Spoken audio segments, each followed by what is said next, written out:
Kung intrigued ka sa open ear form factor na earbuds, bilhin mo na to. Welcome back here sa channel ko. Ako nga pala si Mars and this is Good Haul o Budol. Aalamin natin kung ang gamit ba ay isang good haul, meaning magandang find o worth it, o budol, which means low-key scam o hindi worth it. At ang gamit natin for today ay Ugreen FitBuds. So ano nga ba yung Ugreen FitBuds? Well, buksan natin. Stigno. So, bale, ito ay isang open ear type ng earbud. So, meaning, hindi siya papasok sa may ear canal mo. So, if susuotin natin siya ngayon, yan, ganyan lang siya. Naka-cover siya sa labas ng ears mo.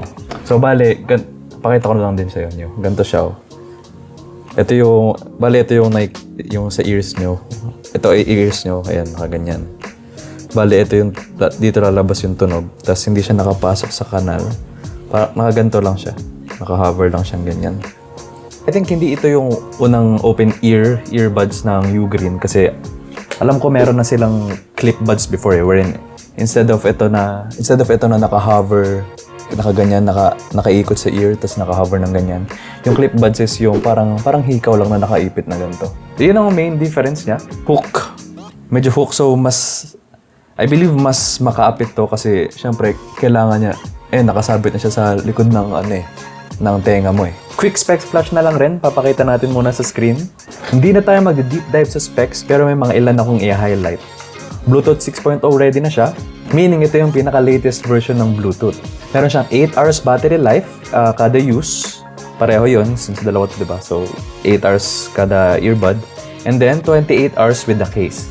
IPX5 rating na nga pala siya. Meaning, pagka pinawisan ka or umaambon, makasurvive siya. Kasi IPX5 rating, if hindi kayo aware, IPX5 rating is nasusurvive na ng device na to yung water jets all over, all around. So, mas magiging kampante sa loob natin na in case na mabasa ito.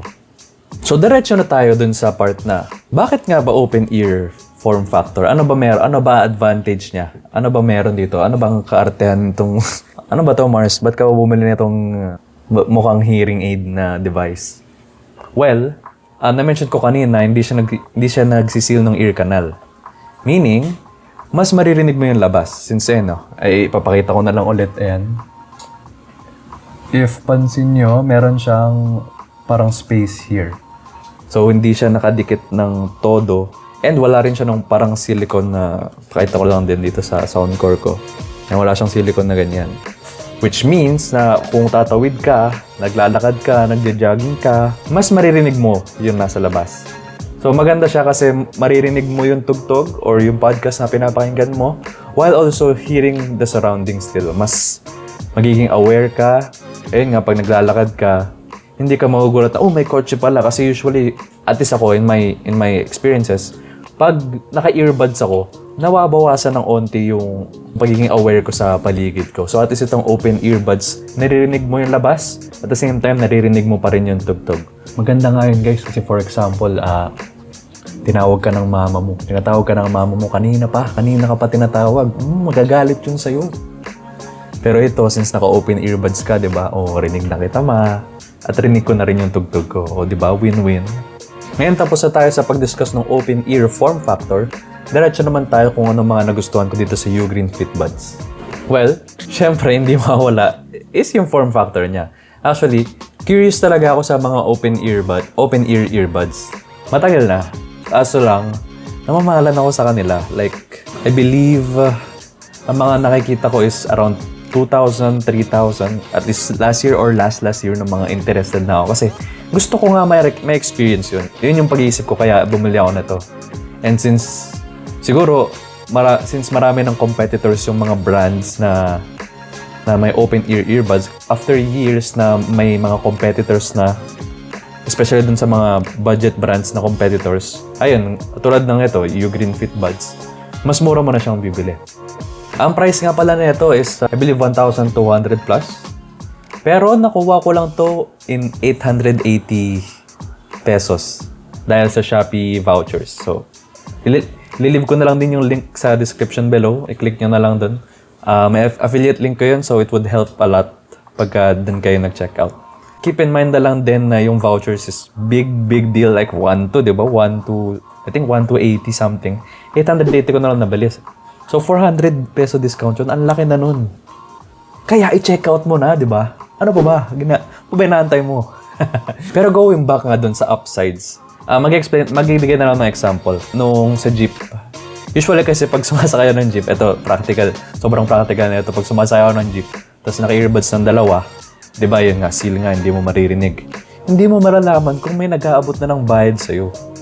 So, syempre, I feel bad pag nagmumukha akong ignorante o walang pakialam sa ibang tao. So, gusto ko yung naririnig ko yung paligid ko. At syempre, since nasa jeep ka, gusto mo rin maging safe. So, hindi ka mako-caught off guard pagka medyo delikado yung sitwasyon, ganun. More often than not, pagka naki-earbuds ka yung usual na ganito, yung earbuds na ganito, kailangan mo pa siya tanggalin para makausap sa ibang tao. Pero ito, rinig mo pa rin yung labas, tapos rinig mo yung tugtog. Hindi mo na kailangan, at least most of the time. Most of the time, naririnig ko na yung kausap ko while also listening to music. Ito pa, super comfy. Super comfy talaga nito. Ang daming times na nakalimutan kung suot ko siya. Like, inahanap ko, tapos, ay, nandiyan pala. Kasi, nga, naka-wrap around lang siya. Naka-wrap around lang siya dito. At sobrang gaan niya, guys. Since hindi nga siya nagsisil, parang wala kang sense na, ay, naka-earbuds ako. Hindi mo siya mararamdaman talaga. So, hindi ka rin mangangalay. Kahit, although, ewan ko, baka worry nyo to kasi nakasabit siya, baka worry nyo na baka mangalay kayo. Pero hindi. Sobrang gaan niya, so sobrang comfy talaga. Note na lang din pala, kung bibili ka nito, first time mo mag-open ear, medyo awkward. Kasi yung hindi dumidikit sa ear canal. So parang, wala, tama mo pagkasuot ko nito? Tama ba to? Pero tama yan, naka-hover lang talaga yan sa ibabaw. Normal yan. Ngayon, dumako naman tayo sa sound quality. I should say, not groundbreaking, pero maganda. Enough na siya para sa akin. Hindi ako audiophile, pero critical ako pagka, although hindi sobra, since nga hindi ako audiophile, pero alam ng tenga ko kung pangit ba yung earbuds. And eto, hindi naman. Maganda rin ang track record actually ng Ugreen when it comes to budget audio products. Meron sila budget earbuds, meron din silang budget headphones. Actually, sa family members ko, they swear by it. Ang ganda daw talaga ng headphones na yun. Maganda talaga track record ng Ugreen when it comes to their budget audio products. This is not an exception. So since pinag-usapan natin ang sound quality, syempre, oo, na-test ko to ng matagal. Pero hindi nyo naman maririnig yun sa video. So, ang gagawin ko na lang is i-describe ko kung ano ba yung tunog niya para mas paint nyo yung picture sa isip nyo. Although, sound yung pinag-usapan, paint yung picture sa utak nyo na ano ba tunog niya para mas magets nyo. Kasi yun nga, hindi nyo naman maririnig. Kasi alangan naman itapat ko to sa mic. Tapos, wow, ang ganda. It doesn't make sense, right? So, magbibigay na lang ako ng description kung ano yung tunog niya. First thing, matutuwa kayo kasi hindi siya tunog lata. So, hindi siya yung parang earbuds na nabili mo lang kung san-san. Maganda yung tunog niya. Very balanced. Hindi ganun kalakas yung bass. Although meron siyang bass, pero hindi siya, since hindi siya nakaseal, so hindi mo maramdaman yung boom, boom, boom. Usually when it comes to hip-hop songs na malakas yung bass or EDMs, hindi mo masyado mararamdaman. Pero alam mong meron siya. Other things na mga nagustuhan ko, 8 hours of life per use, sabi dun sa manual. Pero napaabot ko siya ng 9 hours actually. So, very solid yung battery life niya.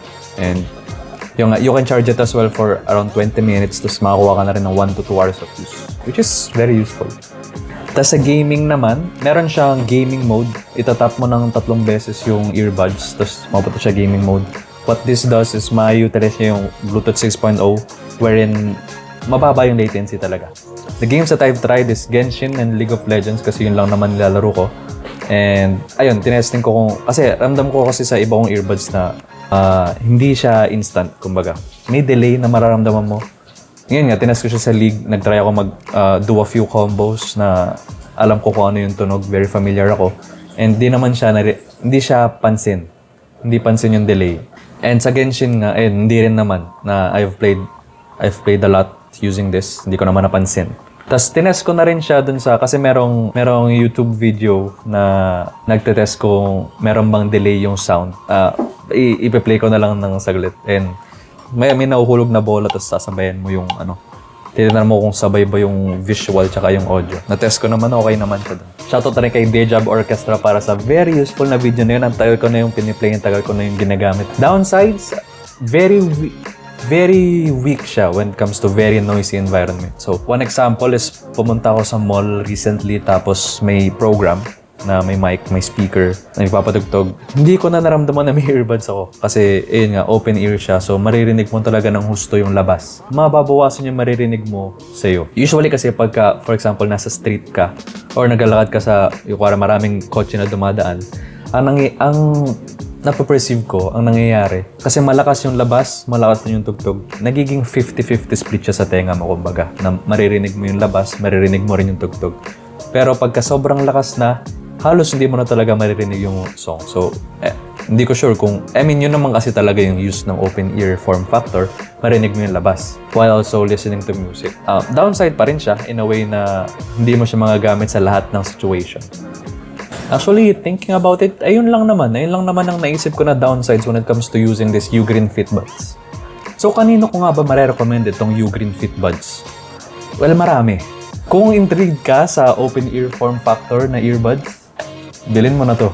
Kung nagja-jogging ka, since concerned din ako sa safety when it comes to jogging, so gusto mo rin na maririnig talaga yung labas. Baka may kotse na pala, baka binubusinahan ka na. At saka, generally, maging aware ba sa daan. Very useful siya. Tsaka hindi nga siya madaling mahulog kasi nga nakahook na siya talaga sa tenga mo. Okay, ito na. Verdict. Good haul o budol?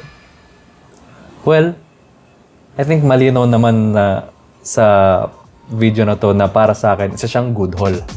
Good haul siya kasi ang dami kong tao na marirekomenda ito. And yun nga, generally kung intrigued ka, auto-recommend to sa'yo. Ito na yung magandang entry point kung gusto mo muna matry bago ka mag-commit sa mas magandang or mas quality na open ear earbuds. So ayun, bibilin mo na ba tong Ugreen Fit Buds? Let me know in the comments. Please leave a like. Share this to your baka intriga na rin sa open ear earbuds na gusto nyo ring ibudol pero isang good haul na para bilhin na to. Share nyo sa kanila at mag-subscribe na rin kayo sa channel ko.